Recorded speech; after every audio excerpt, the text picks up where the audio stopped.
Hey everyone, Cara and I are going to take you through a step-by-step tutorial on how to make a Soother clip. Alright, so to start, when making the Soother clip, you're going to need a few different supplies.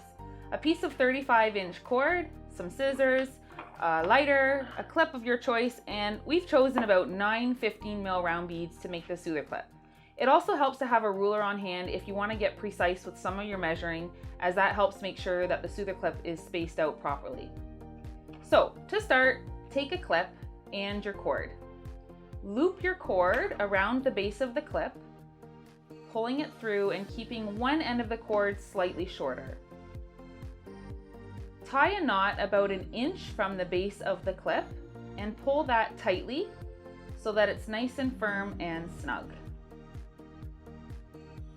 Once you have that knot, take the scissors and cut the shorter end of the string slightly near the tip of the knot, and then take your lighter, burn the edge of that small piece, and we find that it helps to kind of push that piece a little bit into the knot so that it's really nice and snug as a knot and it's not going to come loose a little later on.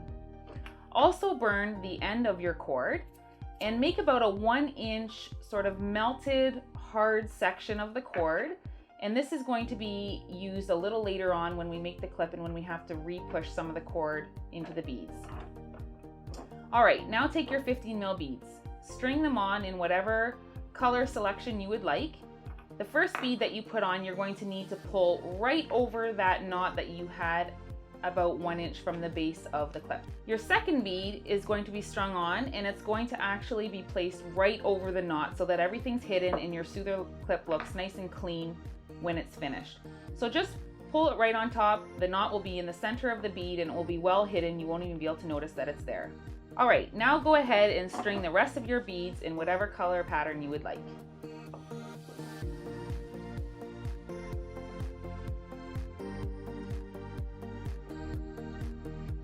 There you have it. So now you've strung your beads in the order selection that you would like to create the pattern and the color theme that works best for you.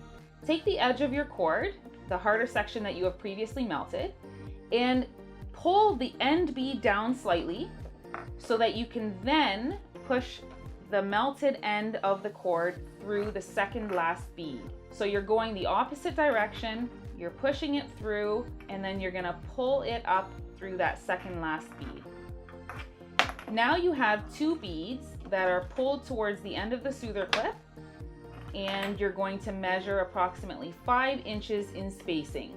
This will ensure that at the end of the Soother clip you'll have the appropriate size of looping. Once you've measured that, loop a knot at the base of the third last bead. So there you have it. You'll still have your 2 beads kind of hanging on the end, and then you'll have a knot at the bottom of the third bead.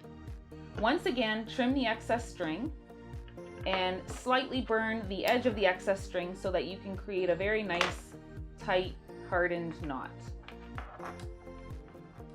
Alright, here's the final steps. Pull the second last bead up and over the knot so that it's hidden, and again it creates a clean look for your Soother clip.